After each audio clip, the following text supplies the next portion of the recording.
Hey church family, I hope you are all doing well. This is my weekly update video for you, and today I want to talk about the whole area of frustrations and anger.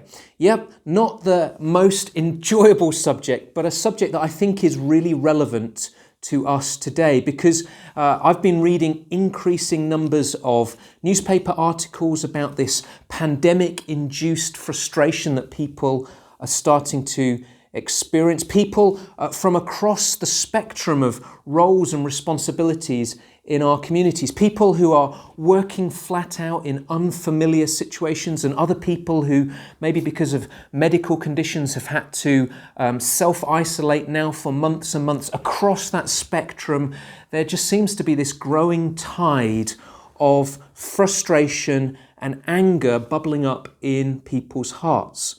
Is this something that I've just observed out there, or is it something that I've observed in my own heart? Yes, even in my own heart, I've been observing just greater levels of frustration, kind of finding myself suddenly frustrated and angst about situations that in the normal season of life wouldn't fluster me. And so I want to just first of all acknowledge that, friends, we are in a strange season.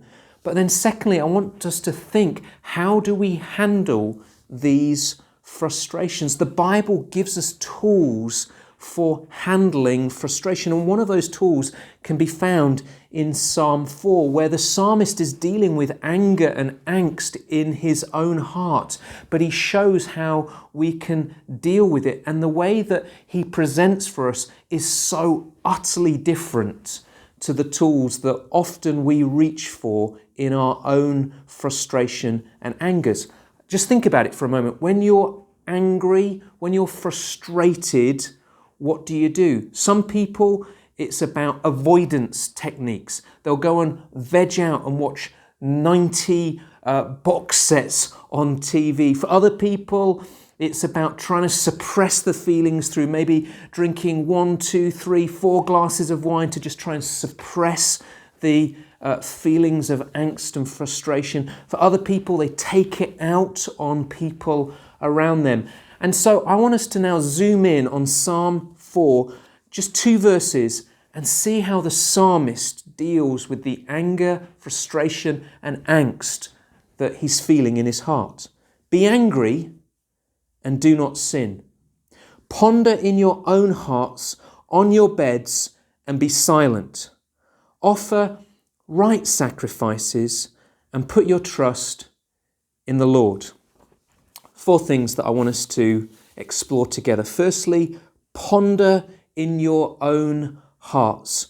I don't know about you, but when I'm frustrated, one of the things that I struggle to do is to ponder. You see, to ponder is the process of looking at the particular situation that is causing angst and frustration from multiple perspectives. And one of those perspectives is the other person's perspective. If somebody has caused you angst or frustration, ponder in your own hearts.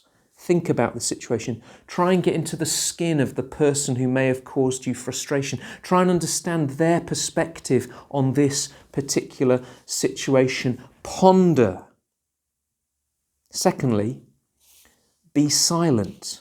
The psalmist encourages us to be silent. And I want to suggest to you that there are 2 types of silence that we need to deploy in our own hearts. The first silence is actually a silence with our mouth. One of the things that it's really easy to do with our mouth or with our fingers is to express our frustration to other people, to maybe speak about somebody with frustration, to maybe post something on Facebook or to post something on Instagram, just expressing that frustration. The psalmist says, friends, don't do that. Be silent. But the second type of silence that I think we need to also try and build into our lives is an inner silence. You see, for many people, the inner conversation that is going on in our head, either, particularly in a season of frustration, moves towards fight or flight. And we can deploy our minds to try and build a plan. How am I going to fight back?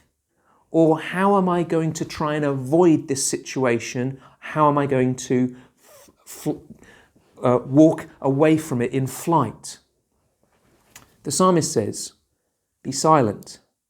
And so, friends, I want to encourage you to not allow the frustration to lead you to say things or think things that later you're going to regret. Sometimes just pressing the pause button, sometimes just taking time out will help you to see the circumstances in a more measured light.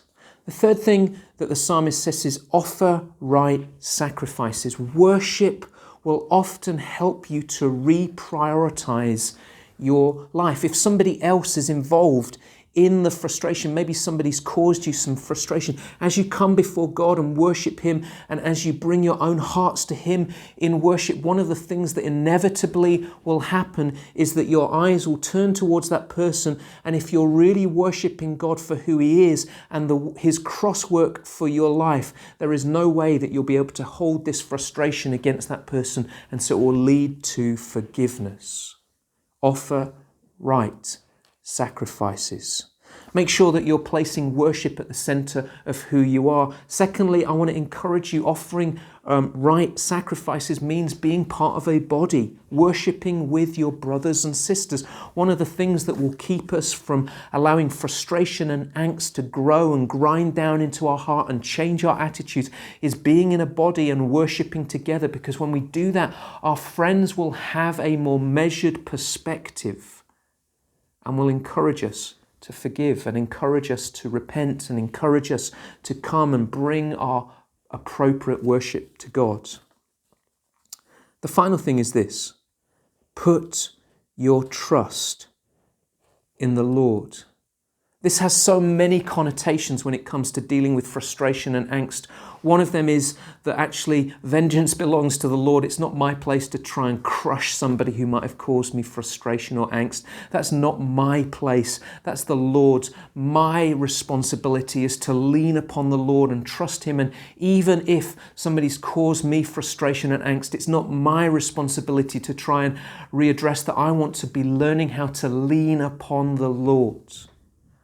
Trusting the Lord is also recognizing that in and amongst the angst and the frustration, that God is still present. He's not abandoned you. He's not left you. He's with you. And so learning in your heart to actively lean upon the Lord is vital. So friends, in this season of angst and frustration, in this season where it's very easy to go from normal to angry, I want to encourage you to trust the Lord. Listen to what the psalmist says: be angry and do not sin.